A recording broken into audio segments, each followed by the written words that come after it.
The mysteries of the Sphinx.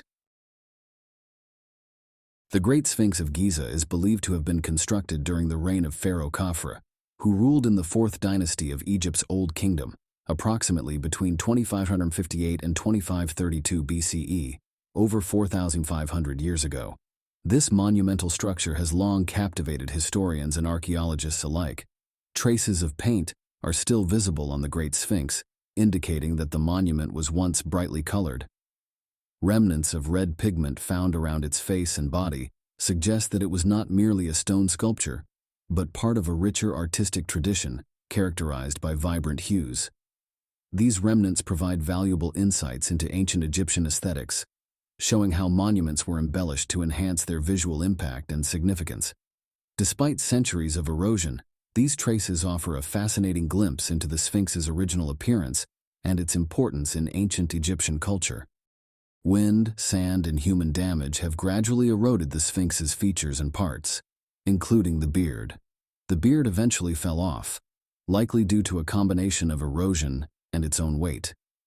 The exact date of this event is unclear, but is believed to have occurred in antiquity. Archaeological excavations uncovered pieces of the beard around the Sphinx, and these fragments are now housed in the British Museum and the Egyptian Museum in Cairo.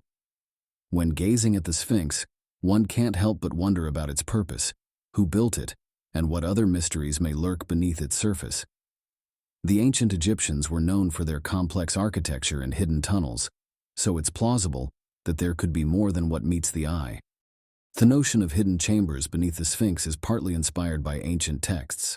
For instance, Manetho, a 3rd century BCE Egyptian historian and priest, wrote about extensive underground labyrinths filled with knowledge. Similarly, Edgar Cayce, a renowned American psychic, famously advocated the theory of hidden chambers.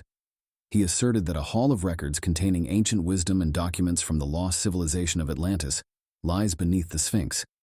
Cayce claimed that discovering this hall of records could revolutionize our understanding of history. In the 1970s and 1980s, researchers conducted seismic surveys around the Sphinx. Prominent efforts by geophysicists Thomas DeBakey and John Anthony West detected anomalies in the ground, suggesting the presence of cavities or hollow spaces beneath the Sphinx. The Hall of Records is a legendary concept, often associated with a hidden repository of ancient knowledge and artifacts from lost civilizations like Atlantis. Figures like Cayce popularized the idea, asserting that the Sphinx housed vast wisdom that could reshape our understanding of history. However, mainstream archaeologists remain skeptical, viewing the Hall of Records as a myth due to a lack of concrete evidence. Despite numerous investigations around the Sphinx and the Giza Plateau, no definitive signs of such a hall have been uncovered. The discovery of a Hall of Records would be immensely significant, potentially providing invaluable insights into ancient Egyptian civilization and its lost knowledge. It could illuminate our understanding of human history, technology, and spirituality. The quest for this legendary hall continues to inspire intrigue and speculation, symbolizing humanity's desire to uncover the mysteries of the past. Now, let's talk about the hidden shafts. The Sphinx enclosure, the area surrounding the Sphinx, contains various openings that have been somewhat investigated over the years. These include the head shaft, the dream stele between the paws, Paring's hole behind the Sphinx's head, the hole on the top of the Sphinx's back, the main shaft to the side, and the shaft at the rear of the Sphinx. The hole in the head. Scans have revealed evidence of a hollow space in the Sphinx's head once sealed by an iron door, which remains a subject of interest, but has not been fully explored. In 1926, Émile Bérez sealed the hole with an iron hatch. Historical records and photographs from the 19th and early 20th centuries indicate that the hole has existed for a considerable time. Early explorers and archaeologists likely noted it during their examinations of the Sphinx. One theory suggests that the hole may have served a structural or functional purpose, possibly as an anchoring point for scaffolding during ancient repair work, or to support a headdress or other adornment, similar to those found on other relics. The installation of the iron door was likely part of a conservation effort to preserve the Sphinx. The space between the paws. The dream stele, erected by Pharaoh Thutmose IV, has a small metal door behind it that goes into the floor. Not much is known about this mysterious hole and why it actually exists. All we know is that it was covered by an iron beam and cement roof, which was fitted with an iron trap door. There are little to no records about it anywhere, which only adds to the intrigue surrounding its purpose. The dream stele commemorates a dream Thutmose IV had before becoming pharaoh, in which the Sphinx spoke to him and promised him kingship if he cleared away the sand that had buried it. Pering's hole behind the Sphinx's head. A hole on the Sphinx's upper back, approximately 4 feet behind the head, was created by Howard Weiss in the 1840s and has been named Pering's hole after his engineer. In his search for chambers, Weiss drilled a hole 27 feet deep, but the drill rod became stuck. He attempted to remove the rod using gunpowder, but ultimately abandoned the effort to avoid causing further damage to the Sphinx. The cavity created by Weiss was cleared in 1978 by Zahi Hawass, who found a part of the Sphinx's headdress inside. These details highlight how Pering's early exploration efforts, though not yielding the dramatic finds he hoped for, contributed to the ongoing mystery and fascination with the Great Sphinx of Giza. His work, including the drilling of Pering's hole, reflects the blend of curiosity, ambition, and the technological limitations of his time, influencing future generations of researchers. The shaft on top of the Sphinx. There is a rectangular opening which is approximately 3.3 feet wide on top of the Sphinx's back. One theory suggests that the hole was created by ancient or more recent investigators to explore the internal structure of the Sphinx. It might have been an attempt to find hidden chambers or passages within the monument. There is also speculation that the hole could have been part of the original construction or an ancient modification, possibly for some ceremonial or practical purpose. The hole is typically not accessible to the public, and efforts are made to protect it from further damage.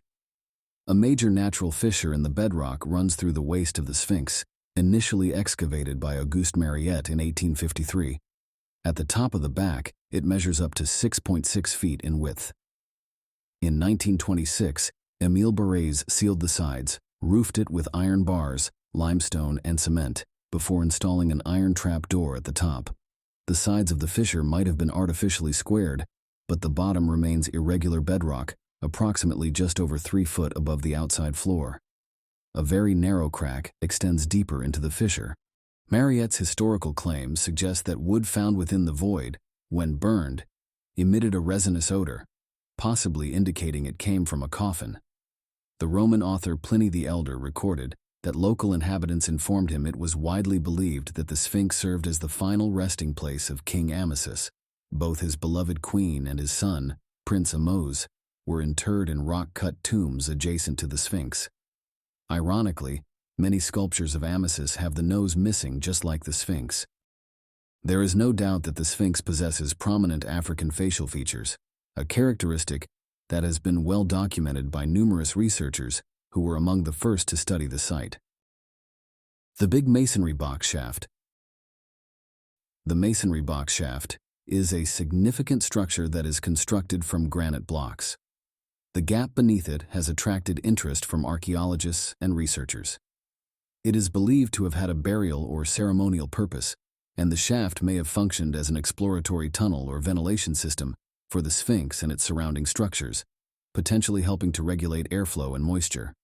Auguste Mariette discovered the boxes while clearing the sand around the Sphinx in the 1850s. Originally, there were 5 boxes, but one on the north side has since vanished. The arrangement of the boxes is asymmetrical and appears somewhat puzzling. Some speculate that these masonry boxes might have originally served as pedestals for statues. This theory suggests that the boxes were part of a larger, now lost arrangement of statues or other monumental features that once adorned the area around the Sphinx. The asymmetrical placement of the boxes could have been intentional, designed to align with specific rituals, symbolic meanings, or celestial events. The shaft at the rear of the Sphinx. In 1926, the Sphinx was cleared of sand under the direction of Barrès, which uncovered an opening to a tunnel at floor level on the north side of the rump. This opening was later sealed with masonry veneer and nearly forgotten. More than 50 years later, 3 elderly men who had worked as basket carriers during the clearing recalled the existence of the passage. This led to its rediscovery and excavation in 1980. The upper section rises to a height of 13 feet above ground level and runs between the masonry veneer and the core structure of the Sphinx. The lower section descends steeply into the bedrock for approximately 13 feet and reaches a depth of 16 feet. Weiss noted in his 1837 diary that he was boring near the tail, which may suggest that he created the passage.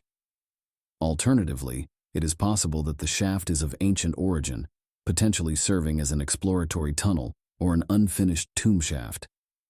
There is also a small hole beneath the ear of the Sphinx. Some researchers suggest that the hole may have functioned as an exploratory access point for ancient workers or archaeologists, enabling them to examine the internal structure of the Sphinx or its surroundings. Another theory proposes that the hole was intended for drainage or ventilation, assisting in the management of moisture and airflow around the Sphinx. Its size is approximately 1.5 feet in diameter. The hole may have been created to amplify sound, potentially for ceremonial chanting or communication purposes. Ancient Egyptians likely wouldn't have known the Sphinx by that name, but perhaps Shesep-Ankh, which is sometimes associated with the Great Sphinx of Giza and translates to living image or image of life. They may have called the Sphinx Shesep-Ankh because they believed it was a living representation or embodiment of a divine or higher presence. If you enjoyed this video, hit the subscribe button to be updated on all new documentaries and press the notification bell. Don't forget to hit that like button, and see you in the next episode of Celestial Vibrancy.